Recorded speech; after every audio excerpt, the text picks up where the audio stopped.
So, Jai Hind everyone, welcome back to the current affairs classes. We have near about 20 topics that we will be discussing one by one. पहला topic है positive signal emerge from the Indo China talk. तो continuously चल रहा है। We know that कब से ये दिक्कत आई थी, गलवान वैली का जो क्लैश हुआ था उसके बाद से। गलवान वैली के पहले 40 साल तक इंडिया एंड चाइना के बीच में किसी सैनिक का जान नहीं गया था। पहली बार गलवान वैली में इंडिया से भी कैजुअलिटी हुई थी और चाइनीज साइड से भी हुई थी। उसके बाद से थोड़ी सी जो रिलेशनशिप थी ऑन द बॉर्डर, वो पीस जो था ब्रेक हो गया था। थोड़ा सा हम में एग्रेसिव बिहेवियर था more from the Chinese side. तो कंटिन्यूसली फिर से हमने स्टार्ट किया है और 5 साल बाद हम हाई लेवल पे स्पेशल रिप्रेजेंटेटिव जो है उनका हमने टॉक स्टार्ट किया है। Then we will see that the Laapataa ladies out of Oscar race. हम लोग एक बार इसका वो भी देखे थे ट्रेलर, लापता लेडीज वाला, जिसमें उन बहू गायब हो जाती है जस्ट शादी के बाद ही। वो ऑस्कर में गया था लेकिन अभी नॉमिनेशन लिस्ट में जो टॉप 5 को लेते हैं मेन उनसे बाहर हो गया। Himachal Pradesh CM roasted over जंगली मुर्गा डिफेमेशन केस। तो यहाँ पे ये देखना है कि जंगली मुर्गा जो है वो अभी हमारा क्रिटिकली इंडेंजर्ड में आता है, और जो क्रिटिकली इंडेंजर्ड स्पीसीज आता है उसको अगर कोई मारता है तो वो पनिशेबल ऑफेंस है। तो ये चल रहा है कि एक वीडियो बहुत वायरल हो रहा है, उसमें हिमाचल प्रदेश के चीफ मिनिस्टर किसी से कहते हैं कि जो जंगली मुर्गा मुर्गा है मैं नहीं खा रहा हूँ, तुम खाओ, बहुत टेस्टी लगता है। तो इसी पे काफी डिबेट चल रहा है कि ये तो पनिशेबल ऑफेंस है और वो जंगली मुर्गा का खाने के लिए एज ए नॉन वेजिटेरियन बढ़ावा दे। UCC will be the implemented in Uttarakhand. तो उत्तराखंड आज़ादी के बाद से पहला ऐसा स्टेट है जहां पे हमने यूसीसी यूनिफॉर्म सिविल कोड लगाने की कोशिश किया है। यूसीसी हमारे कॉन्स्टिट्यूशन में आर्टिकल 44 में है। 44 जो है डीपीएसपी है। What is the DPSP? Directive principle of the state policy. क्यों ये डीपीएसपी का मतलब क्या होता है? What is mean by this? एक तरीके से सिटीजन्स का राइट ही है, लेकिन हमारे पास रिसोर्स नहीं था at the time of independence, तो हमने उसको नॉन बाइंडिंग बना दिया। जहाँ पे भी हमें रिसोर्स कम की जरूरत थी और जो जो बहुत ही क्रूशियल थे, बहुत ही इसेंशियल थे, उनको हमने फंडामेंटल राइट्स में लिखा। और अदर्स राइट जो राइट्स ऑफ द सिटीजन्स ही हैं, लेकिन जो जहाँ पे रिसोर्स लग सकता था, जहाँ पे एग्रीमेंट बनाने में टाइम लग सकता था, यूसीसी भी वन ऑफ देम। ये स्टेट पे बाइंडिंग नहीं है, लेकिन स्टेट के लिए प्रिंसिपल जो है वो प्रियोरिटी रहेगा हमेशा कॉन्स्टिट्यूशन के अनुसार कि जब कभी भी कोई भी पॉलिसी स्टेट बनाएगा तो डीपीएसपी को अपने माइंड में रख के बनाएगा कि इसको हमें कैसे भी इम्प्लीमेंट करना है। Uttarakhand is the first state after the independence. लेकिन इंडिपेंडेंस के पहले ले तो कोई और स्टेट था जिसने यूसीसी लगाया था। यूसीसी किसी और स्टेट में है इंडिया में कि केवल उत्तराखंड में ही इंप्लीमेंट होगा जनवरी से? मैंने बताया था ना, गोवा गोवा में पुर्तगीज रूल किए थे और वो पहले से ही यूसीसी लगा के गए थे, तो वहां पे कंटिन्यूअसली यूसीसी है। लेकिन पहली बार कोई स्टेट जो लॉ बना के लाया है दैट इज द उत्तराखंड। तो ये थोड़ी सी क्लियरिटी होनी चाहिए। गोवा में ऑलरेडी यूसीसी है क्योंकि Portuguese rule they already have brought the UCC in the Goa. So it will be under the article 44। ये आर्टिकल 44 का पार्ट है। Then we will see that the Gaganyaan assembly HLMV-3 begins as the ISRO for the uncrewed flight. तो हम गगनयान क्या है? That is the man-made mission जिसमें हम space में भेजना चाहते हैं अपने एस्ट्रोनॉट्स को। तो वहां पे हम अभी टेस्टिंग कर रहे हैं on the different level. One of the testing that has been completed. Okay, then we will see that the government school principal in the Bihar caught stealing the egg. तो ये देखिए, ये दिन आ गए कि प्रिंसिपल साहब हैं और वो अंडा चुरा के घर लेके जा रहे हैं। उसका वीडियो आया है एंड ये बहुत ही वायरल हो रहा है। तो ये आप एथिक्स में या एसए में लिख सकते हैं कि जब टीचर, जब प्रिंसिपल ही इस तरीके का बिहेवियर होगा तो हम सोसाइटी और नेशन कैसा बनाएंगे। और जो मोरालिटी, जो हमारा एथिकल वैल्यू जो गिर रहा है वो दिस लेवल है। एक तो होता है कि हम जस्टिफाई करते हैं कि गरीबी है, भूखमरी है, इसलिए चोरी कर लिया। अब प्रिंसिपल है, आराम से उनकी सैलरी होगी काफी हाई, लेकिन उसके बाद भी इस तरीके का बिहेवियर कहीं ना कहीं उनका मोरल वैल्यू दिखाता है। Ethical value is not good. Then we will see that the strengthening the roots of the agri carbon market. तो यहाँ पे agri carbon market, what is the carbon market? Carbon credit, carbon market एक दिन हम लोगों ने पढ़ा था. What is this? Carbon market का मतलब कार्बन खरीद बिक्री हो. ऐसे जैसे आप लोग पैसे लेके जाते हैं तो पैसे देते हैं, फिर आपको क्या मिलता है? प्रोडक्ट मिलता है. ऐसे आपको कार्बन का सर्टिफिकेट मिलेगा और जब आप उसको देंगे तो आपको पैसे मिलेंगे या आपको पैसे देने पड़ेंगे वो सर्टिफिकेट खरीदने के लिए. जो सर्टिफिकेट होगा वो नेशनल लेवल पे भी दिया जाता है, इंटरनेशनल लेवल पे भी दिया जाता है. इंडिया 2023 से ही कार्बन क्रेडिट स्टार्ट कर चुका है. ठीक है. Then we will see that the electronic distraction. ठीक है.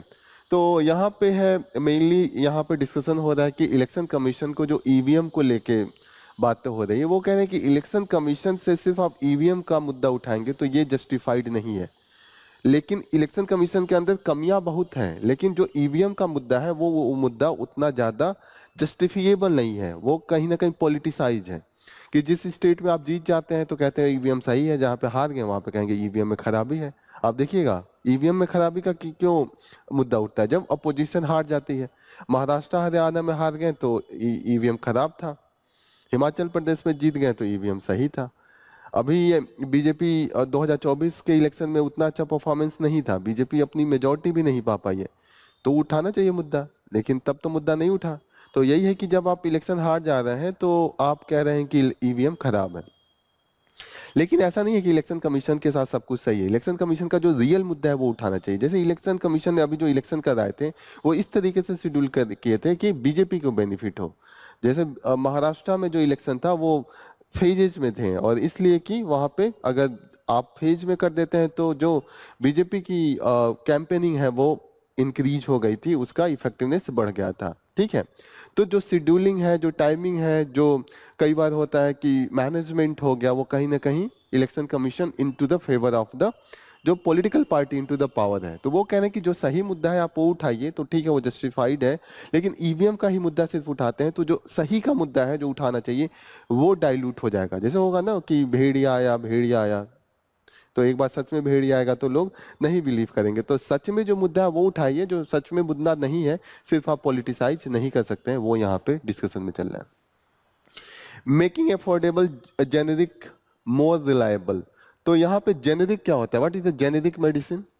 आप दवा खरीदने जाएंगे, कुछ दवाएं होती हैं जो किसी ब्रांड की नहीं होती हैं या लोकल ब्रांड की होंगी, तो वो होता है कि पेटेंट किसी और ने करा. जैसे आप बोल रही थी कि पेटेंट उस मेडिसिन का किसी और के पास पहले था, लेकिन पेटेंट का एक टाइम होता है 20 साल. ठीक है. 20 साल के बाद कोई भी कर सकता है विदाउट अ ब्रांड नेम, या ब्रांड नेम भी लगा सकते हैं, लेकिन पेटेंट का टाइम चला गया. तो जो पेटेंट का पेमेंट होता है वो अगर घट जाए तो मेडिसिन का वैल्यू ऐसे ही कम हो जाएगा. अफ्रीका में कराएंगे, ये आप यूरोप में कराएंगे, वहां पे लेबर कॉस्ट बहुत ज्यादा, इंडिया में कराते हैं तो लेबर कॉस्ट ऐसे ही कम हो जाता है. तो मेडिसिन का जो प्राइस होता है वो डिक्रीज हो जाता है. तो जेनेरिक वो होता है कि जो नॉन पेटेंटेड होते हैं, जो लोकल लेवल पे बनते हैं, लेकिन उसका कॉम्पोजिशन सेम होता है वो that of the original medicine. Okay. तो यहाँ पे जेनेरिक मेडिसिन सस्ते तो है लेकिन रिलायबिलिटी लोगों में नहीं है, लोग बिलीव नहीं करते हैं, और डॉक्टर्स भी उसको प्रिस्क्राइब नहीं करते हैं क्योंकि उनको कमीशन हाई मिलता है फ्रॉम द ब्रांडेड मेडिसिन. तो इसको लेके यहाँ पे डिस्कशन है कि कैसे इसको एक तो रिलायबल बनाया जाए और एक तो लोगों के बीच में इसकी जो प्रेजेंस है, एक्सेप्टेबिलिटी है, वो इंक्रीज किया जाए. Okay. So this will be part of GS paper 2 health sector. Then we will see that the Romanian polls annulled. Romania में पोल हुआ था. रोमानिया कहाँ पे है? घर जाके देखा था एक दिन, और ये न्यूज में था, मैंने कहा था घर जाके मैप में देखिएगा. Where is Romania? It is in the east Europe. और ईस्ट यूरोप का है कि जितने भी ईस्ट यूरोप के कंट्रीज हैं उनका प्रेशर जो है, pressure due to the being in the geographically between the Russia and the western Europe. ठीक है.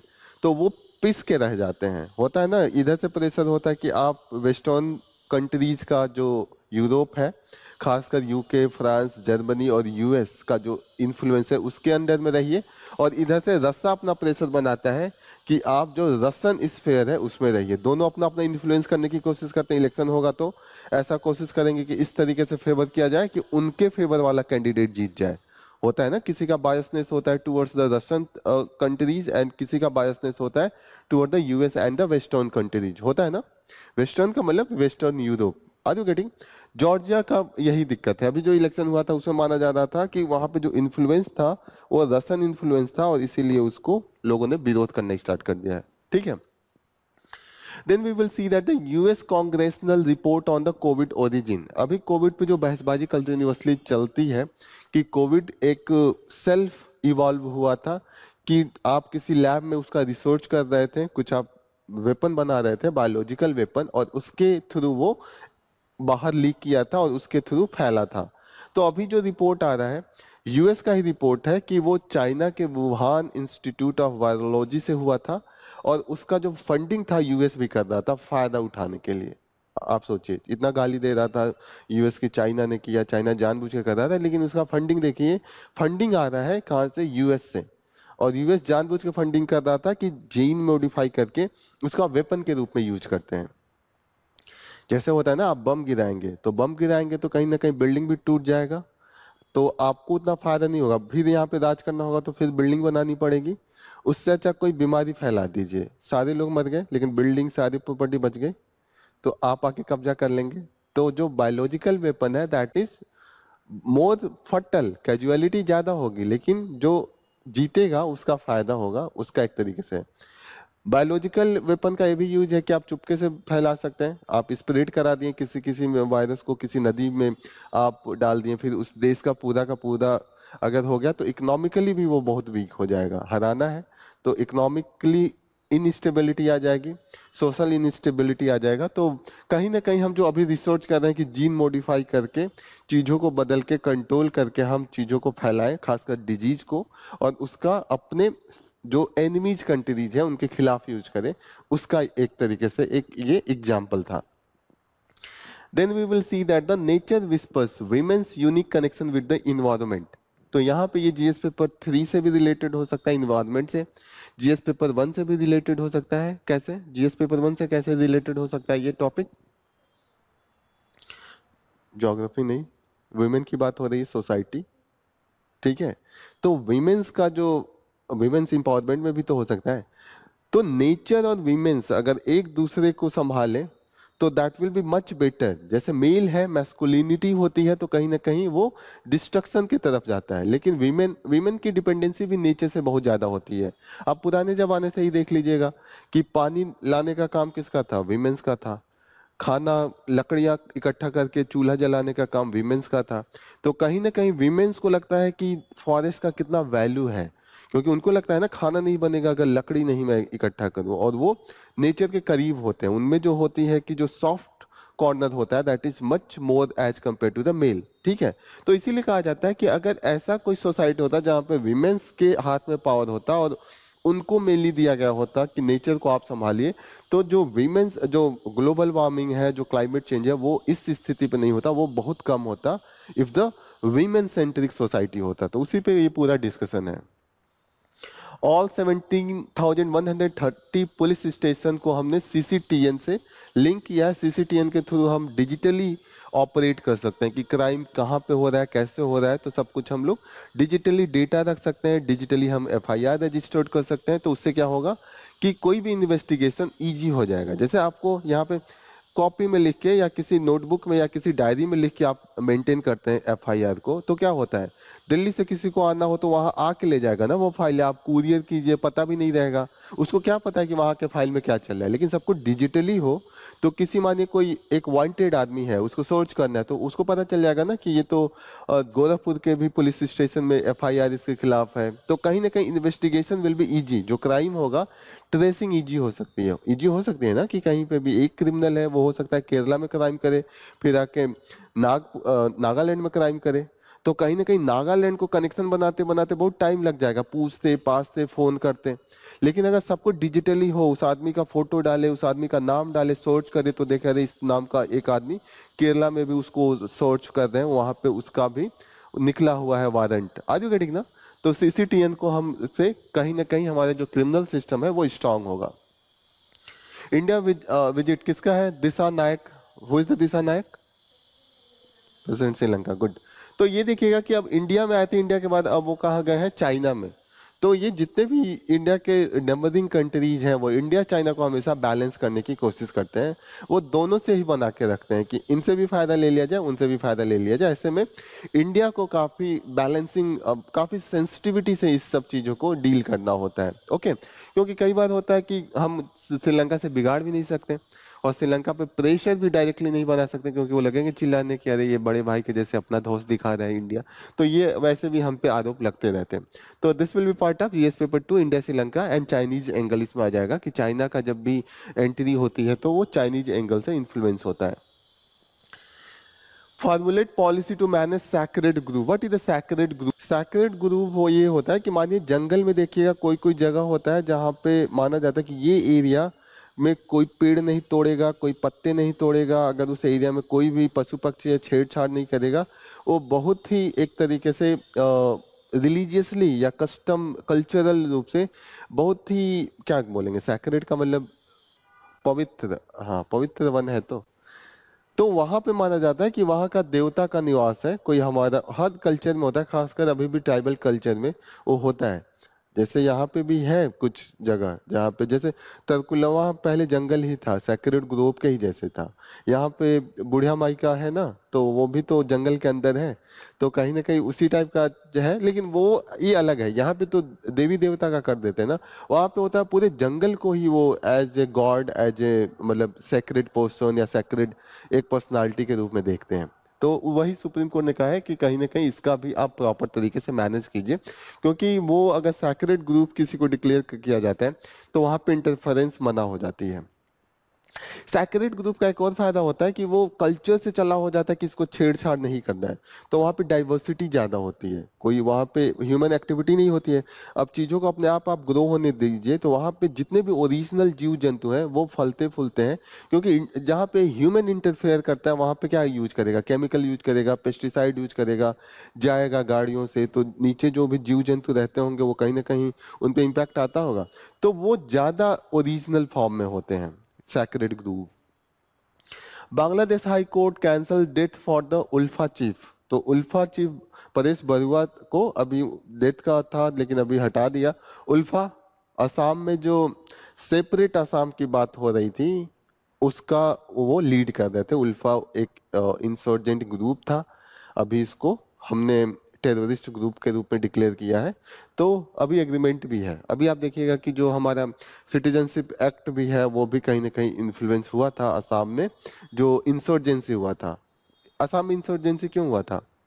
बांग्लादेशी एंट्री किए और असम का जो लोकल लैंग्वेज है आसामीज है, जो बांग्लादेश से है वेस्ट बंगाल बंगाली, तो बंगालीज डोमिनेंस धीरे धीरे होने लगा। तो वहाँ के लोगों ने कहा हमारा लैंग्वेज का कोई वैल्यू नहीं रहेगा और हमारा जो खुद हमारे जो लोग हैं वो माइनॉरिटी बन जाएंगे आसामीज, और जो वेस्ट बंगालीज हैं वो वहाँ पे डोमिनेट करेंगे। इसी को लेके उन्होंने डिमांड करने स्टार्ट कर दिया कि ये अलग ही नेशन हम बना लें। गगन गिल एंड स्टेरीन कीर को साहित्य एकेडमी अवार्ड के लिए नॉमिनेट किया गया है, उनको दिया जाएगा। तो कहीं ना कहीं ये पीसेस के लिए इंपॉर्टेंट होगा। Then we will see that the India opt for the lighter lower carat jewellery as gold price hit the roof. What is mean by this? Gold carat का क्या मतलब होता है? What is mean by this? Gold carat, आप लोग भी gold खरीदने जाते होंगे तो गोल्ड में वो बोलते होंगे कि 22 कैरेट है, 18 कैरेट है। प्योरिटी डिक्रीज होने लगती है, ठीक है। दूसरा मेटल हम यूज करते हैं। सबसे ज्यादा इस समय फेमस 18 कैरेट है। क्यों फेमस है 18 कैरेट? भले गोल्ड का क्वांटिटी कम हो जाता है लेकिन माना जाता है कि बहुत टिकाऊ है और बहुत शाइनिंग होता है। ओरिजिनल जो गोल्ड होता है वो बहुत लचीला होता है। थोड़ा सा दूसरा मेटल का अगर 25% मिला दे तो वो थोड़ा सा ज्यादा हो जाता है, जो ड्यूरेबिलिटी होता है, टूटने उठने का डर कम हो जाता है। तो लोग आजकल 18 कैरेट कर रहे हैं, ठीक है। साइन भी उसका थोड़ा अच्छा होता है। जो ओरिजिनल 22 या उससे ज्यादा जाइए तो एकदम येलो दिखेगा, एकदम पीला दिखेगा, लेकिन थोड़ा सा आप कम कीजिए तो लुक थोड़ा सा शाइनिंग आ जाता है। तो इसीलिए 18 कैरेट का, लेकिन 18 कैरेट सस्ता भी है क्योंकि गोल्ड का जो क्वांटिटी है वो 20% कम है as compare to the 24 carat. Net direct tax collection वो हम कंटिन्यूसली इकोनॉमिक्स में पढ़ेंगे। नेट डायरेक्ट टैक्स क्या होता है? कॉर्पोरेशन का जो टैक्स होता है वो डायरेक्ट होता है। जीएसटी क्या है? जीएसटी डायरेक्ट है कि इनडायरेक्ट है? इनडायरेक्ट है। Okay, then we will see that the assimilates tree census with the Forest Survey of India. तो दिल्ली में कुछ मैटर चल रहा है कि फॉरेस्ट बिना पूछे ही कई पेड़ कट कर दिए हैं। अब सुप्रीम कोर्ट ने वहाँ के दिल्ली का जो एक्ट है उसके अनुसार प्रॉपर तरीके से सेंसस होना चाहिए, फॉरेस्ट के कितने ट्रीज हैं, कितने कट हो रहे हैं, वो अभी डिसकंटिन्यू है। तो उसको लेके सुप्रीम कोर्ट में केस गया है कि बिना पूछे कट करा दिया। और जो वहाँ का लेफ्टिनेंट जनरल है of the LG of the Delhi, उनसे पूछा, उन्होंने कहा मुझे पता ही नहीं था कितने पेड़ कटे हैं। तो उसको लेके फॉरेस्ट सर्वे कराने की बात हो रही है। This is all about, let's discuss one by one in detail. India China का जो है यहाँ पे बात हो रही है कि स्पेशल रिप्रेजेंटेटिव, और हम देखेंगे कि गलवान क्लैश जो 2020 में हुआ था, 40 साल बाद एक दूसरे से लड़के एक दूसरे को गोली चलाई थी या मारा था। क्योंकि हम में इतना अच्छा मैकेनिज्म है कि अगर कोई भी लड़ाई होने के पहले ही चाइना को लगता है कि इन्होंने मेरे वहां एंट्री की है, या इंडिया को लगता है कि उधर से एंट्री हुआ है, तो एक दूसरे को कॉल करेंगे, फिर उनके जितने भी बड़े ऑफिसर होते हैं खासकर आर्मी के, उनकी बैठक होगी और उसको रिजॉल्व कर लिया जाता है बिना गोली चलाए। लेकिन गलवान वैली में अब एग्रेसिव हो गया, किस लिए एग्रेशन आ गया, चाइना का क्या था, डाइवर्ट करना चाहता था। तो वहां पे पहली बार देखेगा 44 डिकेड, 40 साल में पहली बार फर्स्ट कैजुअलिटी है। मतलब कैजुअलिटी का मतलब किसी का डेथ हुआ है, आदमी का डेथ हुआ है। पाकिस्तान बॉर्डर पे तो बहुत कॉमन है, वो तो हर महीने कितनी कैजुअलिटी होती रहती है। लेकिन चाइनीज बॉर्डर पे 2020 के पहले 40 साल तक कोई गोली नहीं चली थी। गलवान वैली में भी गोली से नहीं मारा था, बंदूक से ही मारा था, गोली नहीं चली थी तब भी। तो अभी रिकॉर्ड तो है कि गोली नहीं चला है, लेकिन डेथ हुई थी क्योंकि पहाड़ की ऊंचाई पे लड़ रहे हैं, आप गिरेंगे तो खाई में जाएंगे, खाई के पूरा एकदम नदी बहता है नीचे और काफी कोल्ड कंडीशन होता है, एवलांचे का भी कंडीशन होता है, इसीलिए डेथ हुआ था। डेथ के नंबर हाई थे, नियर अबाउट, किसी भी गवर्नमेंट ने ओपनली नहीं बोला कितने लोग मरे हैं, लेकिन जो फिगर आया था नियर अबाउट 20 से 50 आर्मी का डेथ हुआ था। तो यही है कि अभी हम इसको वापस से ट्रैक पे लाने की कोशिश करते हैं। लापता लेडीज को अभी best film international feature film के कैटेगरी में दिया जाता है। जैसे होता है कि ऑस्कर होता है, मोस्टली हॉलीवुड के पिक्चर को ही देते हैं, लेकिन एक पिक्चर ऐसे चुनते हैं जो फॉरेन नेशन से लेके आते हैं, उसको बेस्ट इंटरनेशनल कैटेगरी में देते हैं, बेस्ट इंटरनेशनल फीचर कैटेगरी। तो उसमें लापता लेडी था, वो बाहर आ गया है, ठीक है, उसको डायरेक्ट किरण राव ने किया है। लेकिन एक अच्छी बात है कि एक इंडियन लैंग्वेज का, इंडियन जो हमारा कल्चर है उसका है, लेकिन ब्रिटेन में बना है वो पिक्चर, तो ब्रिटेन के थ्रू गया है, इंडिया के नाम पे नहीं गया है। उसका नाम है, व्हाट इज द नेम, संतोष नाम है। वो अभी नॉमिनेशन लिस्ट में है, अभी मतलब फाइनल रिजल्ट आने के पहले जो नॉमिनेशन लिस्ट में 5 को वो रखते हैं, उसमें संतोष नाम की पिक्चर है, directed by the British Indian film maker Sandhya Suri ने इसको किया है, ठीक है।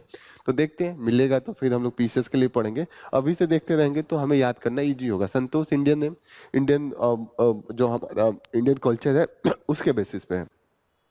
ये सब और मूवी है जो लिस्टेड है, एक बार जाके हम लोग घर पे ट्रेलर देख लीजिएगा तो हमेशा के लिए याद हो जाएगा। हिमाचल प्रदेश के जो चीफ मिनिस्टर है मुर्गा खिला रहे हैं, जंगली मुर्गा। तो जंगली मुर्गा जो है that comes under the endangered species. Endangered species का कौन देता है ये जो नॉमेनक्लेचर है? आईयूसीएन, आईयूसीएन ही देता है।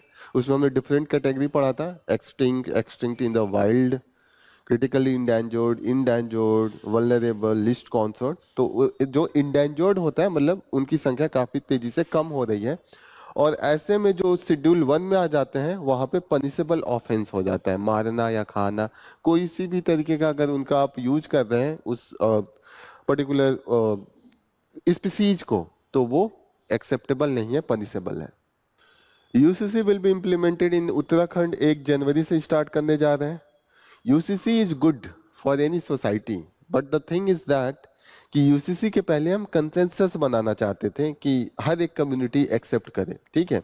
आप किसी भी अब यूसीसी बनाने के लिए ये भी डिबेट चलता है कि यूसीसी का मतलब क्या होगा कि पर्सनल लॉ के लिए एक कॉमन लॉ बना दिया जाए, यही होता है ना।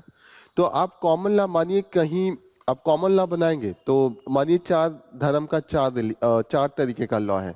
अगर कोई एक रिलीजन बोलता है कि चार शादियां परमिट हो, कोई एक रिलीजन बोलता हो कि अनलिमिटेड शादियां परमिट हो, कोई एक बोलता है कि सिर्फ दो परमिट हो, और कोई बोलता है कि एक सिर्फ परमिट हो।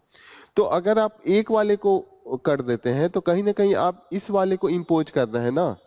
या तो तीनों मान लें कि ये एक वाला सही है, किसी न किसी का तो आप क्लोज होके लाएंगे। आप एडॉप्शन में ही ले लें, जैसे आप कहें कि डाइवोर्स हुआ तो विमेंस को, मानिए एक धर्म बोलता है कि जब तक दूसरी शादी ना हो जाए तब तक उसको कंपनसेशन देना चाहिए। कोई दूसरा धर्म बोलता है कि जो उसने मेहर में मिला था, जो उसको particularly during the marriage ceremony वहां पे एक अमाउंट होता है, वो दिया जाता है इस्लाम में, वो आपको लौटाना पड़ेगा। कोई धर्म ये बोलता है कि स्त्री धन जो ज्वेलरी है बस आप वो लौटा दीजिए। तो आप किस ग्राउंड पे जाएंगे, किस वाले को मानेंगे कि कितना कंपनसेशन देना चाहिए।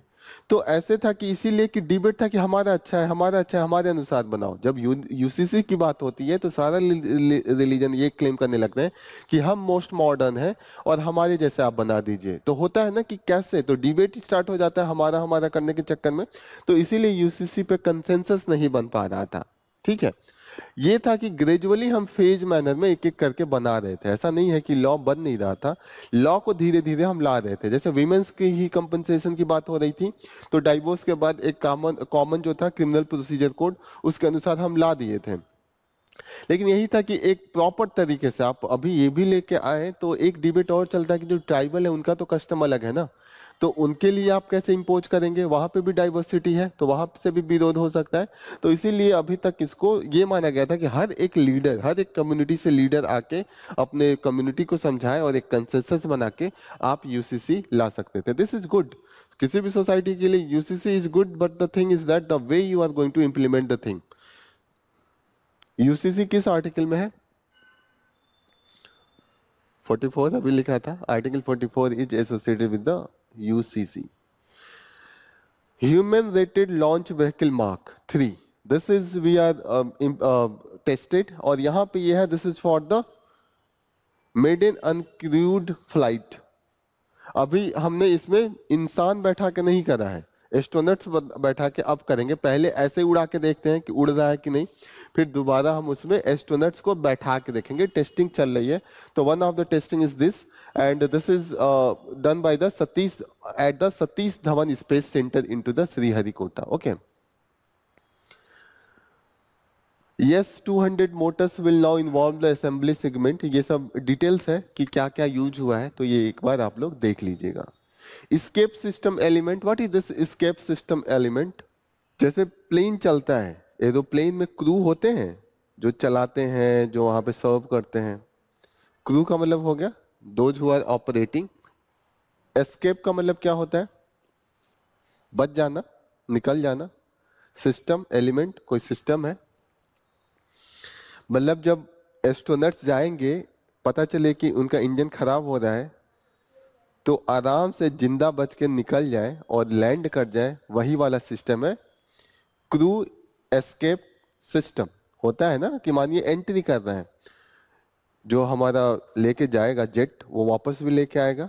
पता चले कि एंट्री करते वक्त इन्वायरमेंट में काफ़ी रेजिस्टेंस होता है, घर्षण होता है, उससे आग लग जाती है, आग लग गई इंजन में, तो होता है ना कि एक एबॉर्ट कर जाए। और वो जैसे होता है ना कि आप हेलीकॉप्टर में या एरोप्लेन में जा रहे होते हैं तो पैरासूट लगा के कूद जाते हैं ना, वैसे इसमें भी एक सिस्टम होना चाहिए। तो पैरासूट लगा के कूदते हैं तो वो तो आप एटमॉस्फेयर में होते हैं, अर्थ के बहुत करीब होते हैं।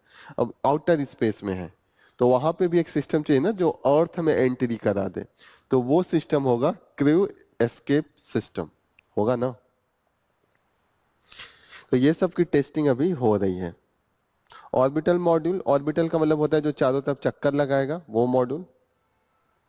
गगनयान का जो प्रोजेक्ट है, कहाँ क्या प्रोजेक्ट है कि 3 एस्ट्रोनॉट्स को भेजेंगे, कितने ऊंचाई पे? 400 किलोमीटर फॉर द 3 डेज। 3 लोग जाएंगे। 100 किलोमीटर से आप आगे जाते हैं तो वो स्पेस मान लिया जाता है, उसके अंदर को हम मानते हैं कि वो अर्थ के एटमॉस्फेयर में है। तो 400 किलोमीटर पे है। जो 100 किलोमीटर वाला लाइन होता है उसको कौन सा लाइन बोलते हैं? स्पेस का क्या डेफिनेशन होता है? 100 किलोमीटर से आगे गए तो वहां पे आप आउटर स्पेस में आ जाएंगे। क्या हमारा गगनयान मिशन है? गगनयान मिशन का यही दिया है समरी कि हम 3 एस्ट्रोनॉट्स को भेज रहे हैं। हाइट किस पे भेज रहे हैं? 400 किलोमीटर, और जो कितने दिन के लिए? 3 डेज के लिए। अब वहां पे वो लोग जाके अपना एक्सपेरिमेंट करेंगे कि आउटर स्पेस में किस तरीके से चीजें रिएक्ट कर रही हैं। Government school principal in Bihar caught on the camera stealing egg.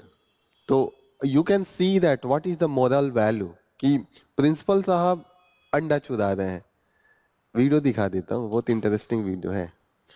अभी एक पूरा फुल वीडियो था जहाँ पे वो एक्सप्लेन भी कर रहे हैं कि अंडा नहीं चोरी कर रहा हूँ, वो तो मैं 10 अंडे ले लिया था क्योंकि वो कम दिया था, लेकिन उन्होंने घर भेज दिया। वो वीडियो पता नहीं कहाँ हटा दिया, क्या ऊपर ही था। दिस इज जस्ट, जैसे ये सब चीजें हैं ना, तो आप एथिक्स में यूज कर सकते हैं। इससे जब लिखते हैं तो ये सब एग्जाम्पल है, ये बहुत फेमस होगा, वायरल है, हर एक प्रोफेसर हर एक को ये एग्जाम्पल पता है। अगर ये सब एग्जाम्पल आप लिख देते हैं याद करके तो इम्पैक्टफुल रहता है कि मोरल वैल्यू जैसे आया कि what is the role of the teachers in the social building या नेशन बिल्डिंग होता है ना, तो आप इस तरीके का जब टीचर्स खुद ही एक्टिविटी में होगा तो वो दूसरे को क्या इन्फ्लुएंस करेगा, क्या इंस्पायर करेगा। टीचर का काम है ना, teacher the most important role is the of the teachers किसी भी सोसाइटी को, क्योंकि पेरेंट्स के भी साथ आप बात तो ऐसे करते हैं, सीखने के लिए नहीं बैठते हैं।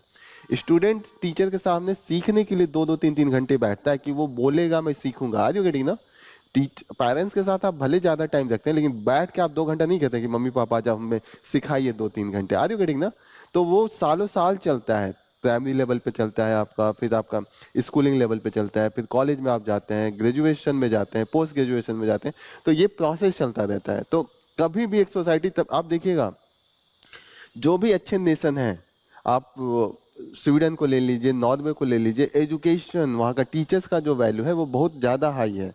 उनका जो रोल है वहाँ की समाज बहुत हाई लेवल पे देखती है, अपने वहाँ नहीं देखती है, तो इसीलिए ये है। अब जो इंडिया के ही आसपास जो कंट्रीज हैं, भूटान का ही देख लीजिए, वहाँ पे अच्छा वैल्यूज है। तो भूटान की जो सोसाइटी है, गरीब होके भी वहाँ पे मोरालिटी बहुत हाई है इंडिया की तुलना में। आप वहाँ पे कुछ भी रोड पे रख लीजिए, ऐसा नहीं है कि गायब हो जाएगा। यहाँ पे लोग घर में बक्से में ताला लगाते हैं, फिर उसको अलमारी में लगा के ताला लगाते हैं, फिर घर के बाहर खिड़की में अपने दरवाजे में ताला लगाते हैं, उसके बाद भी चोरी हो जाता है। वहां पे सब खुला रखेंगे, बाहर रखेंगे तो भी कोई नहीं छुएगा। कुछ गिर भी गया रोड पे तो लोग उठा के किनारे रख देते हैं कि जिसका गिरा है ढूंढते हुए आएगा तो लेके जाएगा। This is the condition. तो ये होता है कि how you are teaching.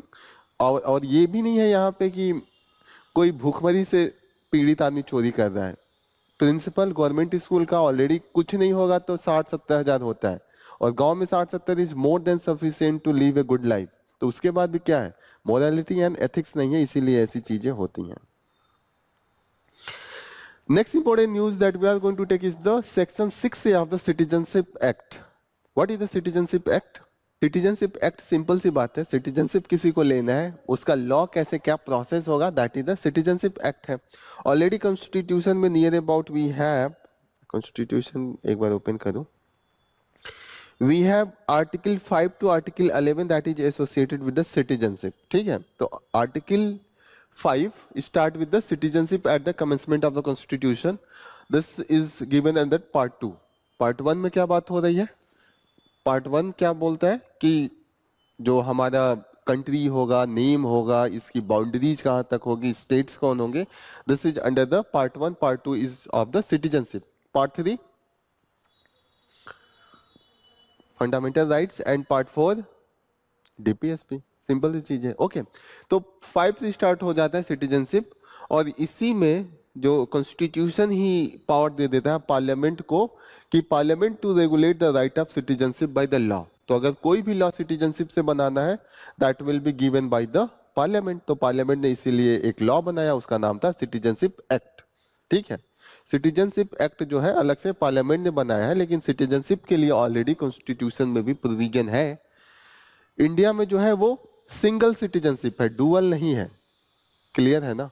US में डुअल है। यूएस में लोग, उनके स्टेट जो है मानिए लॉस एंजल्स है या कोई भी स्टेट है, एरिजोना है, उसके अलग से नागरिक होंगे, फिर यूएस के नागरिक होंगे। इंडिया में कोई ऐसा नहीं है कि बिहार की नागरिकता लेके आएगा या असम की नागरिकता लेके आएगा, सबको इंडिया का ही नागरिकता मिलेगा। ओके, तो जो पावर है इसीलिए केवल यूनियन को दिया गया है। वहां पे जो इस यूएस में सिटीजनशिप का जो पावर है लॉ बनाने का, वो स्टेट के भी पास है, लेकिन इंडिया में सिर्फ यूनियन के पास है, और वो ऑलरेडी आर्टिकल 11 देता है। ओके, अब सिटीजनशिप एक्ट में हमने चेंज किया था 1985 में, और हमने एक प्रोविजन लाया था। उसमें हमने जो बांग्लादेश से आए थे बांग्लादेशी, उनका कंडीशन रखा था कि अगर 1971 के पहले आए हैं तो उनको हमने सिटीजनशिप देना अलाउ कर दिया था। ओके, तो वहां पे देखिएगा क्या क्या कंडीशन दिए थे। 3 कंडीशन में हमने उनको दिया था। पहला कंडीशन दिया था कि वो अगर जिस दिन वार हुआ उसके बाद आए हैं तो सिटीजनशिप नहीं मिलेगा।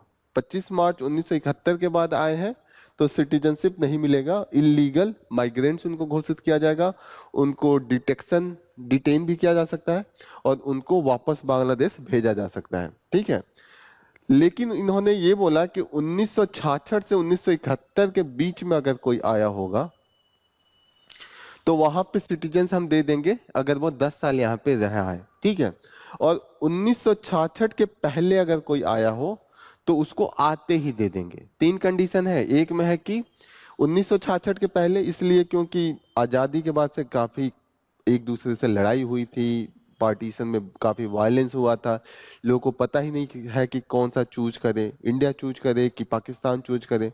माने एक मुस्लिम है, वो है इंडिया में, उसकी सारी प्रॉपर्टी इंडिया में है, और उसको जाना है पाकिस्तान, तो 10 बार सोचेगा ना कि जाऊं, इतना प्रॉपर्टी मेरा है, सब कुछ बनाया हुआ यहाँ है, वहां पे जाके खाना बदोश वाली जिंदगी हो जाएगी। सेम आज विद द हिंदूज, अगर वो लाहौर में रहता है, उसको इंडिया में आना है, प्रॉपर्टी सब कुछ वहां पे है। तो ऐसा कंडीशन था कि लोग गए पाकिस्तान, फिर भाग के वापस आ गए कि लगा कि ठीक है यहीं रह लेते हैं, वहां कुछ जीने को नहीं है, घर भी नहीं है। तो ऐसे कंडीशन में हमने 1966 के पहले जो इस जद्दोजहद में था कि कहाँ रहे, जाए आए, उनको हमने सिटीजनशिप दे दिया था। 1966 के बाद सेटल हो गए थे, लेकिन ये था ईस्ट पाकिस्तान में जो बंगाली थे उनके खिलाफ काफी ऑपरेशन था। पाकिस्तान की जो गवर्नमेंट थी वो काफी ज्यादा प्रताड़ित कर रही थी on the name of the Urdu. Urdu के नाम पे इधर बंगाली बोलते थे। अब एक ही मुस्लिम है, 2 तरीके का हो सकता है, एक उर्दू स्पीकिंग, एक बंगाली स्पीकिंग। तो देखिए, धर्म के ही सिर्फ एक यूनिफाइंग फैक्टर नहीं हो सकता है, there are the different element where the people can identify themself. तो एक मुसलमान हो गया उर्दू बोलने वाला, एक मुसलमान हो गया बंगाली बोलने वाला, वहां पे लड़ाई हुई। तो हमने 1971 में जब युद्ध शुरू हुआ उसके पहले तक हमने कहा कि हम सिटीजनशिप दे देंगे अगर वो 10 साल आके रहते हैं। उसके बाद जो भी आया हमने कहा कि अब इलीगल हम डिक्लेयर करेंगे। और ये जो प्रोविजन था वो हमने असम एकॉर्ड के थ्रू दिया था। ठीक है, यहाँ पे देखिएगा कि ये वाला कंडीशन सारे स्टेट के साथ नहीं होता है। अब डिबेट ये हो रहा है कि 1985 में असम एकॉर्ड हुई, और असम एकॉर्ड जो हुआ था, इंडिया की गवर्नमेंट थी, असम की गवर्नमेंट थी, ठीक है, गवर्नमेंट ऑफ इंडिया, एंड जो उल्फा मूवमेंट हो रहा था उसके जो लीडर थे उनके बीच हुआ था। ठीक है, उल्फा मूवमेंट इस नाम पे हो रहा था कि अगर मानिए बंगाली आने लगे असम में, तो आसामीज एक तो ट्राइबल एरिया मैक्सिमम था, असम का जो था वो मैक्सिमम ट्राइबल एरिया था।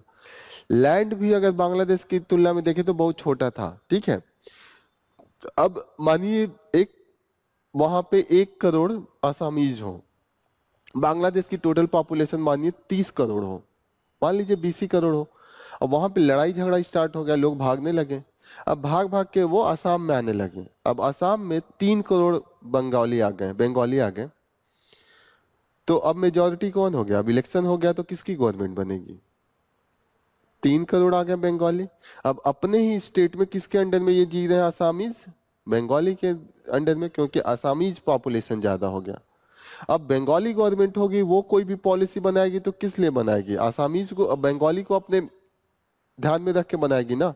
तो धीरे धीरे उनका जो कल्चर होगा उसको रिस्पेक्ट नहीं किया जाएगा। अगर आसामीज ही हमेशा गवर्नेंस करे, गवर्नमेंट में रहे, तो जो पॉलिसी बनेगी वो आसामीज के लिए बनेगी। तो वहां पे ये विरोध होने लगा कि हम अपने ही लैंड पे हम माइनॉरिटी हो जाएंगे, ठीक है।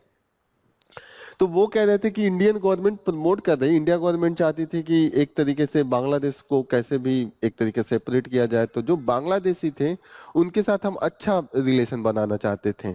पाकिस्तान के साथ हमारा रिलेशन खराब था, लेकिन बांग्लादेश के साथ हम एक अच्छा रिलेशन बना के रखना चाहते थे, ताकि एक सेपरेट कंट्री बना के हम अपने साथ उसको दोस्त बना के रखें, यही था।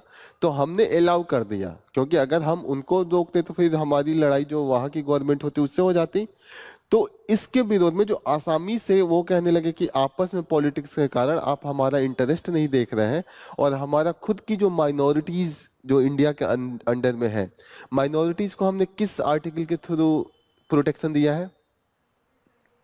Good, article 29 and 30, two articles are there. तो कहीं ना कहीं हमारा वो भी मार्जिनलाइज हो रहा है। उन्होंने कहा कि ना ही आप इक्वालिटी की बात कर रहे हैं, और ना ही आप आर्टिकल 29 भी इम्पैक्ट होगा, और आर्टिकल 30 वो तो एजुकेशनल इंस्टीट्यूशन से रिलेटेड है।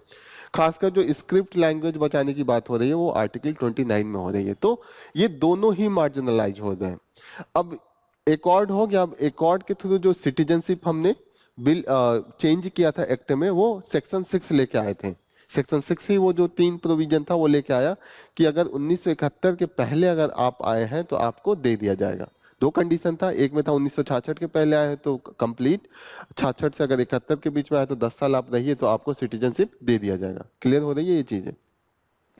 अब इसी बात को विरोध चल रहा था कि ये मानिए आपने ये लॉ बना के सिर्फ आसामीज, क्योंकि ये एग्रीमेंट हुआ था आसाम में जो मूवमेंट चल रहा था उसके लोगों के बीच में हुआ था, जो वहां के लोग गवर्नमेंट थी और इंडियन गवर्नमेंट थी। अब ये बात हो गई कि जो बंगाली थे वो त्रिपुरा में भी गए थे, वो वेस्ट बंगाल में भी आए थे, बॉर्डर तो उनके साथ भी है ना, उधर मेघालय के भी साथ है।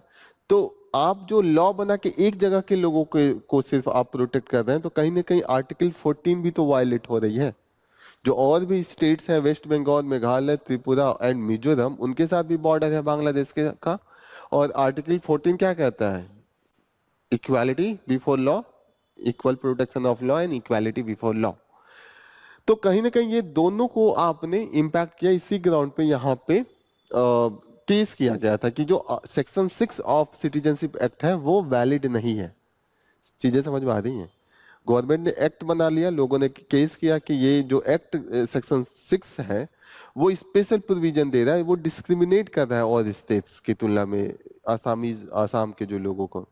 सुप्रीम कोर्ट ने इसको जस्टिफाइड कर दिया कि ठीक है, आप जो कह रहे हैं आर्टिकल 29 से जो प्रोटेक्शन दिया गया है वो इम्पैक्ट होगा। तो सुप्रीम कोर्ट ने कहा है बंगालीज कुछ आ गए तो इम्पैक्ट थोड़ी होगा, दोनों का कल्चर बचा सकते हैं, उनको भी प्रोटेक्शन दे, इनको भी प्रोटेक्शन दे, ठीक है। तो इसी बात में सुप्रीम कोर्ट ने इस सेक्शन 6 को वैलिड करार दिया है, हटाया नहीं है, इनवैलिड करार नहीं दिया। ओके, तो यही डिबेट यहाँ पे चल रहा है कि सुप्रीम कोर्ट का जो जजमेंट था कहीं ना कहीं उतना अच्छा भी नहीं है, क्योंकि कहीं ना कहीं इम्पैक्ट तो कर रहा है ना, आप डिस्क्रिमिनेट तो कर ही रहे हैं, लेकिन सुप्रीम कोर्ट ने कैसे भी एक तरीके से सपोर्ट करके सोचा कि जो चीजें हैं सेटल है तो सेटल रहने दिया जाए, इसको डिस्टर्ब नहीं किया जाए। यही यहाँ पे डिबेट चल रहा है। यहाँ पे दिया हुआ कि बंगाली स्पीकिंग पॉपुलेशन जो बढ़ी है 36% बढ़ी है। आर यू गेटिंग ना? और जो आसामीज स्पीकिंग है वो 30% घटी है। 100 थे तो 70 हो गए, और ये 70 थे तो 100 हो गए। This is the impact. तो यही यहाँ पे इस आर्टिकल में जस्टिफाई करने की कोशिश किया है कि ये जो टोटल चीज है कहीं ना कहीं सुप्रीम कोर्ट का जो जजमेंट है उतना जस्टिफाइड नहीं है, उतना रेशनल नहीं है। उन्होंने कैसे भी कैसे अपने स्टैंड को जस्टिफाई करने की कोशिश किया है। Next news, strengthening the root of agri carbon market. तो एग्री कार्बन मार्केट जहां पे कार्बन का ट्रेड हो। अब देखिएगा कि कहीं ना कहीं एग्रीकल्चर का भी जो क्लाइमेट चेंज है उसमें काफी ज्यादा एक कंट्रीब्यूशन होता है, क्योंकि हम जो different type of fertiliser use करते हैं, पेस्टिसाइड यूज करते हैं, जलाते हैं, पराली का जलाने का जो इश्यू आ रहा है, तो कहीं ना कहीं हमें अगर आप प्रॉपर तरीके से क्लाइमेट चेंज को रोकना चाहते हैं या इसके इम्पैक्ट को कम करना चाहते हैं तो एग्रीकल्चर को भी लाना पड़ेगा।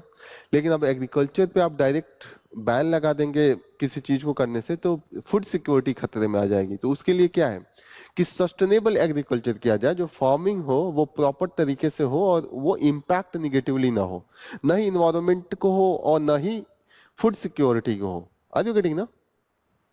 तो यहाँ पे ये कह रहे हैं कि अगर कार्बन मार्केट जैसे स्टार्ट किया और एरिया में, अगर एग्रीकल्चर में भी स्टार्ट कर दें तो यहाँ पे क्या होगा कि कार्बन मार्केट में क्या होता है, कार्बन सर्टिफिकेट देती है गवर्नमेंट या इंटरनेशनल लेवल पे मिलेगा। तो सर्टिफिकेट का क्या एक क्राइटेरिया होता है, मानिए इसमें होगा कि मानिए ये 1 हेक्टेयर का लैंड है। अब यहाँ पे 1 हेक्टेयर में क्या बोलेंगे कि अगर आप 1 हेक्टेयर में राइस कल्टीवेट करते हैं तो मानिए ये 1 हेक्टेयर है, ठीक है, तो वो कहेंगे कि आप 100 टन ऑफ क्या यूज कर सकते हैं, कार्बन डाइऑक्साइड आप एमिट कर सकते हैं, ठीक है। अब मानिए जो मैं फार्मर हूं, मैं कुछ अच्छे अच्छे टेक्नोलॉजी का यूज कर रहा हूं, मैं कोल बेस इलेक्ट्रिसिटी का यूज ना करके मैं सोलर पंप यूज करता हूं। अब सोलर पंप से अपना इरिगेशन करता हूं, जो भी सिंचाई है वो सोलर पंप से करता हूं। मानिए मैं ऐसे एनिमल हस्बेंड्री इस तरीके से करता हूं कि कम से कम मेथेन निकले। तो मैं क्या किया कि मुझे 100 टन दिया गया था, मैंने सिर्फ इसको 50 टन में ही मैंने पूरा 1 हेक्टेयर करके 50 टन ही मैंने एमिट किया। तो 50 टन बचा लिया ना, तो मुझे सर्टिफिकेट मिलेगा, गवर्नमेंट सर्टिफिकेट देगी। अब कोई फार्मर है वो 1 हेक्टेयर में 150 टन एमिट किया, तो वो क्या होगा, 50 उसके पे पेनल्टी देना होगा या तो उसको कहीं से सर्टिफिकेट खरीदना होगा ताकि बैलेंस हो। तो गवर्नमेंट ये सर्टिफिकेट दे रही है ताकि कि जो फार्मर्स है उनको एक तरीके से इंसेंटिव हो कि मैं अगर कम से कम करूंगा तो मुझे सर्टिफिकेट मिलेगा, बाद में बेच के उससे भी कमा लूंगा। तो ये हम कार्बन मार्केटिंग के थ्रू ला रहे हैं। अब ये दिक्कत है कि 1 हेक्टेयर में राइस में आप 100 टन देंगे, 200 टन देंगे, ये कौन डिसाइड करेगा? ये ट्रांसपेरेंट होना चाहिए ना। तो इसके लिए कोई प्रॉपर इंस्टीट्यूशन नहीं है, ये दिक्कत है। और जो इंस्टीट्यूशन है जो ये डिसाइड करता है कि कितना टन होगा, वो थोड़ी सी बायस है। मानिए वेस्टर्न कंट्रीज हैं तो उनके वहां मानिए जो कीवीज होते हैं, कीवी खाया है, अगर वो वेस्टर्न कंट्री में होता है तो उसका वो बढ़ा के देंगे ताकि उनके फार्मर्स को इजी रहे। जैसे वो कह देंगे कि ये जो होगा इसमें हम देंगे 200 टन 1 हेक्टेयर पे देंगे, ठीक है। जरूरत होगा 100 टन, लेकिन वो बढ़ा देंगे क्योंकि उनके फार्मर्स को ज्यादा बर्डन ना पड़े कि आपको मॉडर्न टेक्नोलॉजी लाना है, पेनाल्टी देना है, ठीक है। दूसरा होगा कि जो उनके वहां नहीं होता है उसको वो मिनिमाइज करेंगे, होगा ना बायसनेस। तो इसीलिए डिबेट रहता है कि किसको माना जाए। एक तो कोई ट्रांसपेरेंट मैकेनिज्म नहीं है, फिर ये भी मैकेनिज्म नहीं है कि इंटरनेशनल लेवल पे इसकी खरीद बिक्री हो, क्योंकि नेशनल लेवल पे है, इंटरनेशनल लेवल पे है, लेकिन मैकेनिज्म नहीं है कि प्रॉपर तरीके से इंप्लीमेंट किया जाए। तीसरी इंडिया में ये दिक्कत है कि इंडिया के जो फार्मर्स हैं वो मैक्सिमम छोटे लैंड वाले हैं, मार्जिनलाइज्ड है, स्मॉल फार्मर्स हैं। तो उनके पास छोटे लैंड में आप हाई टेक्नोलॉजी का तो यूज नहीं कर पाएंगे, आपका जो होगा हाथ से ही यूज करेंगे, कम से कम टेक्नोलॉजी का यूज करेंगे। तो वो उनके लिए उतना ज्यादा वायबल नहीं है, फिजिबल नहीं है as compare to the those from the western countries. क्योंकि इंडिया का डेंसिटी बहुत ज्यादा है ना। चाइना का देखिए पॉपुलेशन ज्यादा है लेकिन उनका एरिया भी ज्यादा है, तो डेंसिटी इंडिया के तुलना में बहुत कम है। बट द इंडिया का डेंसिटी भी बहुत हाई है, this is the main reason. Okay, अब ये है कि कंप्लायंस मार्केट क्या हो सकता है। कंप्लायंस, इसको कंप्लायंस मतलब जाके प्रॉपर तरीके से देखना कि इन्होंने 1 हेक्टेयर में इतना ही करा है, कौन सर्टिफिकेट देगा, किस तरीके से देगा। तो ये चीजें ए बिट डिफिकल्ट हो जाएगी। गवर्नमेंट के लिए अलग से मशीनरी, अलग से डिपार्टमेंट बैठाना पड़ेगा। एक काम बढ़ा दिया ना कि गवर्नमेंट अब हमेशा जाके देखे, ठीक है। तो ये सब चीजें हैं, तो ये सब चीजें जो है वो एक तरीके से निगेटिवली इम्पैक्ट कर रही हैं।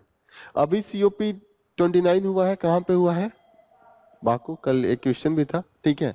तो वहां पे हमने ये कहा है कि सेंट्रलाइज कार्बन मार्केट की बात की है UN के अंडर में। अभी तक कंफ्यूजन था, कंट्रीज करती थी या अलग अलग जो ग्रुपिंग है वो करती थी। अब UN करेगा तो इंटरनेशनल लेवल पे होगा। वो डिसाइड करेगा तो थोड़ा ज़्यादा ट्रांसपेरेंट होगा, कंप्लायंस भी इंटरनेशनल लेवल पे भी करा सकते हैं। तो ये एक अच्छा साइन है। इंडिया में 2023 से ही हमने स्टार्ट कर दिया था कार्बन जो मार्केट, कार्बन क्रेडिट है। इंडिया में जो इम्प्लीमेंटिंग बॉडी है नबार्ड है, NABARD in the collaboration of Indian council of agriculture resource and state में जो है स्टेट लेवल की यूनिवर्सिटीज हैं। Okay, 5 agriculture carbon credit project अभी हमने स्टार्ट किया है। अभी एक एक कॉल आ रहे हैं कि इसके अंडर में ये हम प्रोजेक्ट लाएंगे, तो we will be gradually increasing it. 99% of the farmer के पास है ही नहीं कि क्रेडिट, कार्बन क्रेडिट से रिलेटेड वो कुछ कर पाए। ठीक है, एक चीज अच्छी बात है कि कार्बन क्रेडिट ये सब पॉसिबल हो सकता है क्योंकि आजकल हम देख रहे हैं रिमोट सेंसिंग, सैटेलाइट ये सब बढ़ रहे हैं, तो हम दूर से ही सब कुछ कर सकते हैं कि अच्छा इन्होंने 1 हेक्टेयर में खेती किया है, तो ये इस चीज का खेती किया, इस चीज से इतना एमिट हुआ होगा, क्योंकि वहां आप पता लगा सकते हैं बाय द दिस सैटेलाइट्स। तो ये चीजें बता रहा है कि आने वाले टाइम में हम कार्बन क्रेडिट का प्रॉपर तरीके से यूज कर सकते हैं। इलेक्ट्रॉनिक डिस्ट्रैक्शन, यहाँ पे बात हो रही है कि election commission has a lot of answer, a lot to answer. A lot to answer का मतलब कि इलेक्शन कमीशन के प्रश्न चिन्ह लगाया जा सकता है, लेकिन सिर्फ एक मुद्दा को अगर आप लेकर रटेंगे ईवीएम्स, तो चीजें उतनी तरीके से पॉजिटिवली इंपैक्ट नहीं करेंगी। ओवरऑल किसी भी नेशंस का जो एम होता है कि डेमोक्रेसी लाना, डेमोक्रेसी के लिए इलेक्शन कमीशन का ट्रांसपेरेंट और फेयर होना काफी इंपॉर्टेंट है, अनबायस होना इंपॉर्टेंट है। लेकिन अब जब आप इलेक्शन जीत जाते हैं तो ईवीएम का मुद्दा नहीं उठा रहे हैं, जब हार जा रहे हैं तो ईवीएम कर रहे हैं, तो कहीं ना कहीं लोगों को लगेगा ना, लोगों में एक रहेगा कि अरे ये फालतू का क्वेश्चन उठा रहे हैं, अगर ऐसा ही होता तो कैसे जीत गए होते। ठीक है, अब मुद्दा ये है कि इलेक्शन कमीशन के और भी मुद्दे जो ऑपोजिशन उठा रही है वो जो सच में रियल है, जैसे इन्होंने कहा है कि जो कई जगह पे शेड्यूलिंग हुआ था, for example large scale voter addition and deletion, जैसे है ना कि जैसे कई एरिया में, जैसे दिल्ली में अभी होने वाला है, तो इलेक्शन कमीशन ने एक बहुत ही मास स्केल पे कि 10,000, 1 लाख, 1.5 लाख वोटर्स का नाम इरेज कर दिया। अब नाम इरेज उनका हुआ है जो political party into the power है उनके खिलाफ वोट करते हैं। फॉर एग्जांपल मुस्लिम्स वोटर का नाम आपने इरेज कर दिया। ठीक है, तो कहीं ना कहीं ये रियल मुद्दा है, सच में इरेज हुआ है, और किसी का आप सिटीजनशिप ले रहे हैं, वोटिंग राइट ले रहे हैं, तो बहुत बड़ा मुद्दा है। आर यू गेटिंग ना? तो इस मुद्दा को उठाया जाए। दूसरा ये है कि शेड्यूलिंग ऑफ इलेक्शन जो हो रहा है वो फेवर में हो रहा है those who are into the power. तो यहाँ पे इस मुद्दा को, जो ये सब चीज है, आप उसको उठाएंगे तो कहीं ना कहीं पॉजिटिवली उसका इंपैक्ट होगा। इलेक्शन कमीशन भी अपना बिहेवियर जो है, अपना एक जो क्लीन इमेज बनाने की कोशिश है वो करने की कोशिश करेगा। तो यहाँ पे यही बात ओवरऑल डिस्कशन है कि इलेक्शन कमीशन से पूछने के लिए बहुत मुद्दे हैं, लेकिन ईवीएम को ही सिर्फ हाइप किया जाएगा, तो जो रियल मुद्दे हैं वो उठ के नहीं आएंगे। Making affordable generic more reliable, तो यही है कि यहाँ पे डिस्कशन ये हो रहा है कि जो जेनेरिक मेडिसिन होते हैं, जेनेरिक मेडिसिन पढ़ अगेन थोड़ा बताइए, उसकी वैल्यू कम हो जाएगी। जैसे मानिए आप किसी ये पेन है, ये नॉर्मल आपने बनाया 200 में, लेकिन आप इसको किसी बड़े सुपरस्टार को दे देते हैं एडवर्टाइजमेंट के लिए, वो ले लिया 5 करोड़ एडवर्टाइजमेंट के लिए, तो जो पेन 200 में कॉस्टिंग आना चाहिए, due to the advertisement cost इसका जो प्राइस होगा वो 1200 हो जाएगा। अब वो अमिताभ बच्चन इसको प्रचार करेंगे तो इसका 200 का है, मैं 2000 में भी बेचूंगा तो बिकेगा, और ये मैं सिर्फ ये कह के बेचूं कि ये बहुत अच्छी क्वालिटी है, ले लो ये, तो लोग नहीं लेंगे। ठीक है ना? तो एडवर्टाइजमेंट कॉस्ट जैसे होती है, पेटेंट कॉस्ट भी वैसे बहुत हाई बना देती है। मेडिसिन बनाने में बहुत सस्ता कुछ लगता नहीं है, लेकिन जो उसमें पेटेंट होता है वो कॉस्ट ऐड करने के बाद उसका 10 गुना रेट बढ़ जाता है, 2 का 20 हो जाता है। तो ऐसे में क्या होता है कि artificially you increase the cost, affordability घट जाती है। गरीब देश है इंडिया, अफ्रीका और भी साउथ एशिया के कंट्रीज हैं, वो एफोर्डेबल नहीं हो पाते हैं, तो वहां पे फैटेलिटीज ज्यादा हो जाती हैं। अब ऐसे में इंडिया ने क्या स्टार्ट किया, जेनेरिक मेडिसिन। वैसे और भी कंट्रीज करते हैं, पेटेंट का एक टाइम होता है, उसमें ये होता है कि एक नॉर्मल भी होता है कि अगर कई बार पेटेंट किसी कंपनी के नाम से भी हो और किसी नेशंस के गवर्नमेंट को ये लगे कि पब्लिक इंटरेस्ट में इसको पेटेंट का छूट देना जरूरी हो गया है, तो वो हटा भी लेते हैं जो पेटेंट का क्लॉज होता है। तो वो क्या होता है, लोकल जो कंपनीज है वो प्रोड्यूस कर सकती है, ठीक है, विदाउट एनी लीगल कॉन्सिक्वेंसेज। ठीक है, तो यहाँ पे यही हो रहा है कि इंडिया में हम जेनेरिक मेडिसिन का एक तरीके से देखा जाता है कि हब है इंडिया, अफ्रीका को भी हम कर रहे हैं, लेकिन लोगों में एक्सेप्टेबिलिटी नहीं है। दूसरी चीज है कि जो डॉक्टर्स है वो भी प्रॉपर तरीके से प्रिस्क्रिप्शन नहीं दे रहे। तीसरी बात यह है कि जो यहाँ के रिसोर्स, जो रेगुलेटरी बॉडीज हैं, वो भी प्रॉपर तरीके से रेगुलेट नहीं कर रहे हैं कि हाँ प्रॉपर तरीके से ठीक है आपने पेटेंट वाला हटा दिया, लेकिन जो आप बना रहे हैं मेडिसिन वो इफेक्टिव तरीके से बना रहे हैं, उसमें कोई काला बाजारी तो नहीं है, डुप्लीकेट फेक तो नहीं है। इंडिया में देखिएगा फेक का बहुत केस है, और आप गोरखपुर में है, यहाँ पे फेक मेडिसिन के लिए ये सेंटर हब माना जाता है। तो दिस इज द केस। अब इतनी सेंसिटिव चीज है कि आप मर रहे हैं, वहां पे वो भी चीज जो बचाने के लिए आपको लगाया जाए इंजेक्शन, वो नकली निकल जाए, तो वो तो एक तरीके से ह्यूमैनिटी के खिलाफ क्राइम टाइप का हो जाएगा। तो इस तरीके का कंडीशन, रेगुलेटरी बॉडीज अगर प्रॉपर तरीके से रेगुलेट करे, देखे कि हाँ मेडिसिन के कहाँ बन रहा है, किस तरीके से बन रहा है, फेक यूज हो रहा है कि नहीं यूज हो रहा है, तो इस सब चीजों पे हम बिलीव बना सकते हैं, लोगों का ट्रस्ट एंड फेथ बना सकते हैं। हाँ, प्राइस का ही डिफरेंस होता है, कोई डिफरेंस नहीं है, सेम होता है, सब कुछ सेम होगा, लेकिन प्राइस का डिफरेंस होगा तो लोगों को लगता है कि ये खराब दवा है, सस्ता मिल रहा है। लेकिन लोगों का ट्रस्ट इसलिए भी खराब है क्योंकि कुछ मेडिसिन फेक आ जाते हैं। आर यू गेटिंग ना, कि फेक के चलते लोगों का होता है कि ये वाला हम यूज नहीं करेंगे। वैसे तो फेक तो उसका भी हो जाता है, जो ब्रांडेड है उनका भी लोग फेक बनाते हैं। ओके, जैसे आप देखिएगा कि दूध आजकल नकली भी बन जाता है, आधा लीटर कोई केमिकल आ रहा है उसमें आप 500 लीटर दूध बना ले रहे हैं। अभी हाल ही में 4-5 दिन पहले का न्यूज था। तो इस तरीके से मेडिसिन का भी ऐसे केस है कि सेम आपको लगेगा वही है, लेकिन कहीं ना कहीं उसका काला बाजारी एंड फेक प्रोडक्शन हो रहा है, वो इश्यू यहाँ पे है। एक तो ये भी है कि लोकल कंपनीज बनाती हैं तो प्रॉपर तरीके से जो एक प्रोसीजर होता है उसको भी फॉलो नहीं करती हैं, तो कई बार दवा उतना इफेक्टिव नहीं हो पाता है। वो कंपोजिशन से भी यूज करते हैं, लेकिन होता है ना कितने एक्यूरेसी के साथ आप बना रहे हैं, वो भी कई बार मैटर कर जाता है। तो इसका भी क्या तरीका है कि जो रेगुलेटरी बॉडीज हैं वो प्रॉपर तरीके से जाए ना, कंपनीज देखें कि सही से बन रहा है कि नहीं बन रहा है, इंस्पेक्शन करें। यहाँ पे क्या होगा, घूस दे दीजिए, घूस दे दे के आप फेक भी बनाएंगे आपको छूट होगा, और आप एकदम सही भी बनाए घूस नहीं देंगे तो आपको नहीं बनाने देंगे। तो ये इश्यू हमेशा रहता है in the case of developing country like India. Romania में अभी इलेक्शन हुआ है, इलेक्शन को लेके काफी डिस्प्यूट हो रहा है, एनुअल भी कर दिया गया है, उसको कैंसिल किया गया है। तो वहां पे यही इश्यू है रोमानिया का। एक बार मैप में देखिए, वेयर इज रोमानिया। ये है रोमानिया, यूक्रेन यही है, यूक्रेन के जस्ट बगल में है। ये जितने भी एरिया थे बीच वाले, ये वेस्ट यूरोप है, ये है ईस्ट यूरोप, और ये रस्सा का था। पहले रस्सा के ही अंडर में यूक्रेन ये सब आते थे। रोमानिया भी था, अब बाहर हो गए, लेकिन बाहर होने के बाद अब है कि आप यूरोप से मिल जाइए। जो वेस्ट यूरोप है उसको लेके काफी रहता है दोनों में पॉलिटिक्स।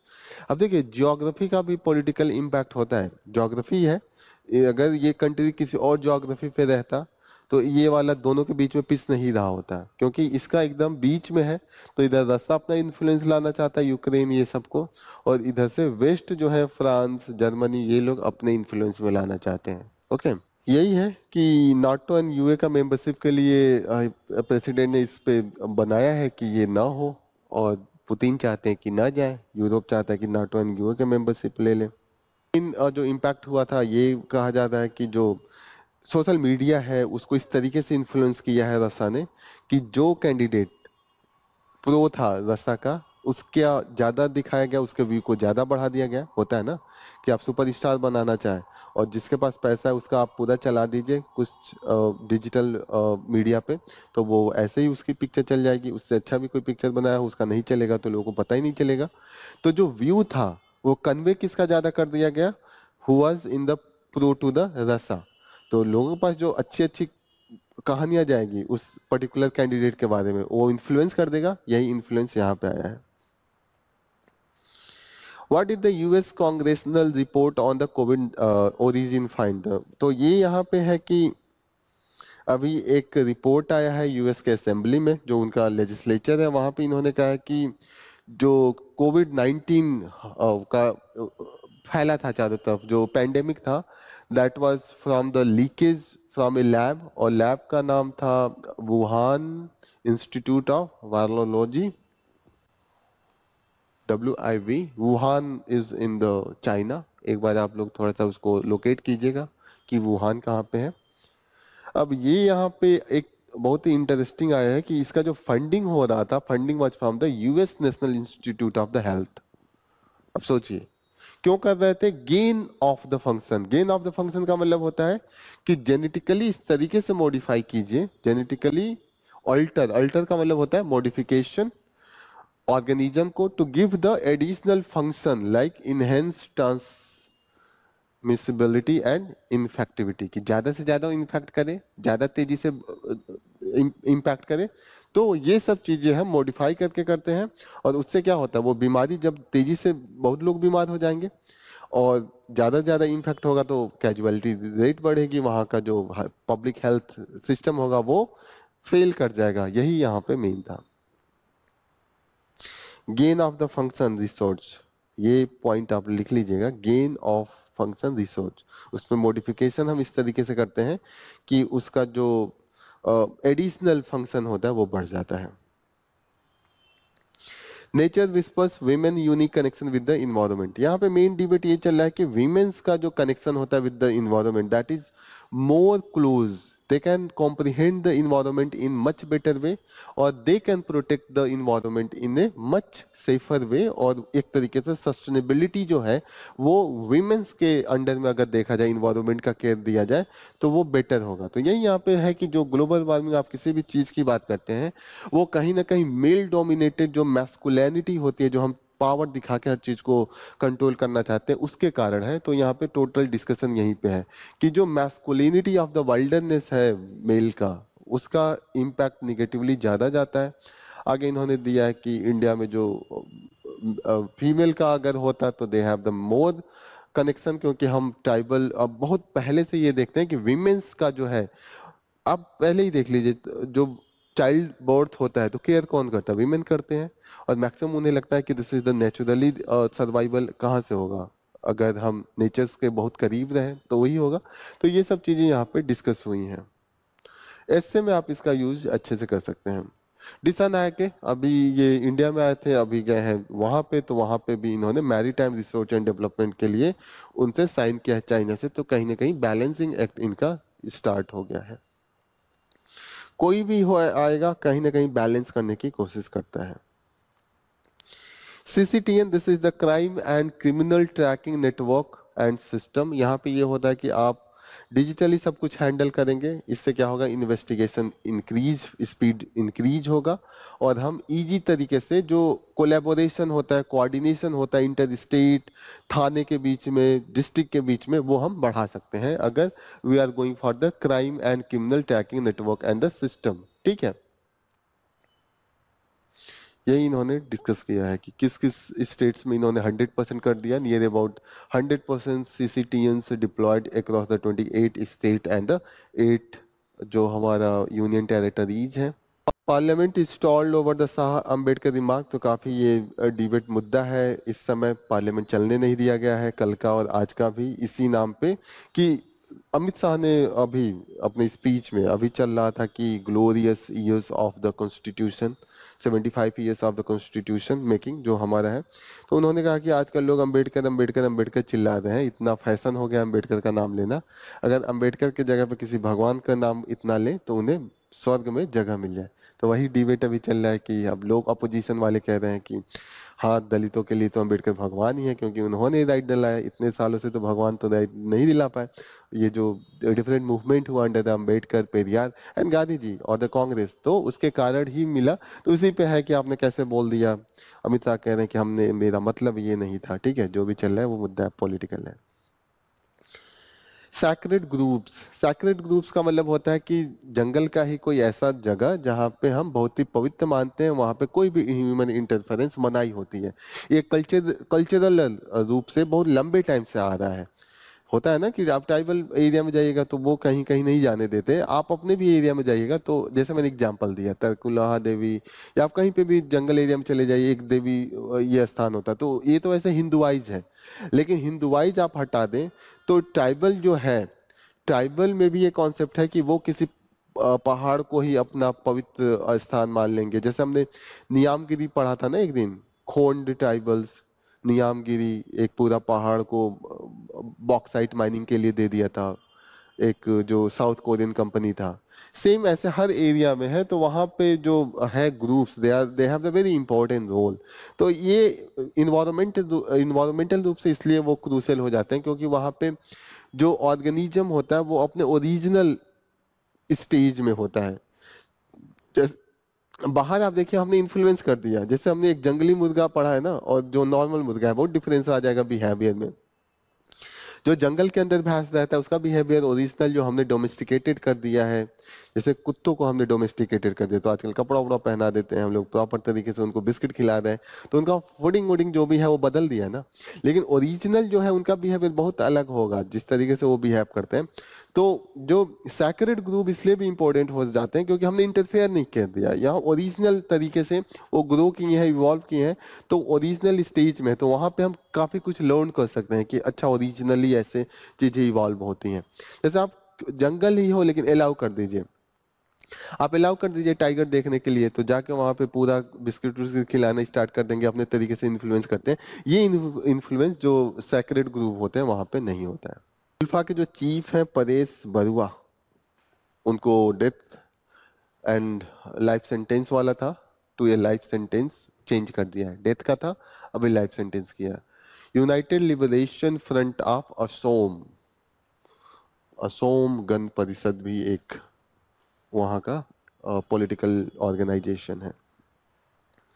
परेश बरुआ का बस नाम याद रखिएगा, Paresh Barua is related to the ULFA and ULFA is related to the Assam का जो मूवमेंट चल रहा था सेपरेट आसाम एक नेशन के लिए, उससे रिलेटेड है। गगन गिल एंड स्टेरीन कीरे को साहित्य अकादमी अवार्ड दिया जा रहा है, तो पीसेस के लिए आप इसको याद रखिएगा।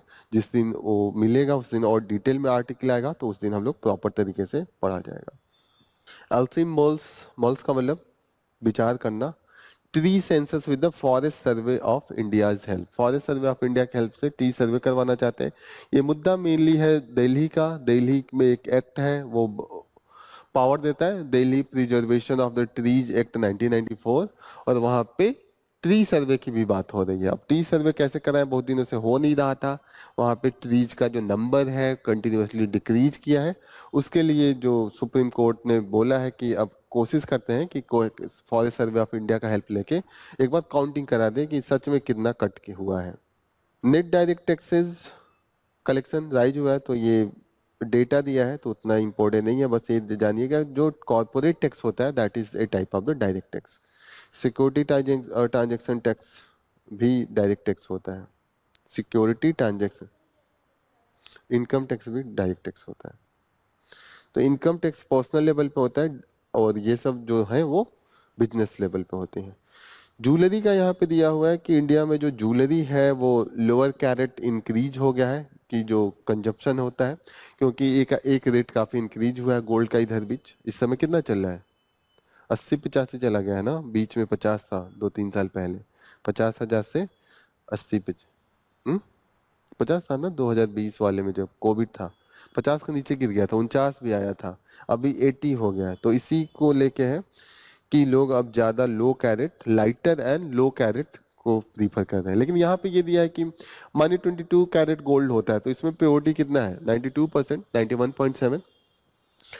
18 कैरेट का 75% होता है, 25% अदर होता है। लो 18 कैरेट का इसलिए वैल्यू बढ़ गया क्योंकि दे have the greater durability and lower price, और लुक भी माना जाता है थोड़ा अच्छा दिखता है क्योंकि वो एकदम येलोइश आता है, इसमें थोड़ा सा व्हाइटिश, थोड़ा सा शाइनिंग लुक आता है, ये भी है, ठीक है। तो इसीलिए 80 कैरेट 25%, और 22 कैरेट दैट इज द 92%, 91.7, तो आसपास आप याद रखिएगा। तो अगर कोई पूछे ये मत समझ लीजिएगा कि कैरेट घट गया तो कमजोर हो जाएगा, कैरेट अगर घटा दिया तो वो मजबूत होता है, ड्यूरेबिलिटी अच्छी होती है। So this is all about from the today's news. Here we will conclude our session. Thank you for joining the session. All the best. Jai Hind.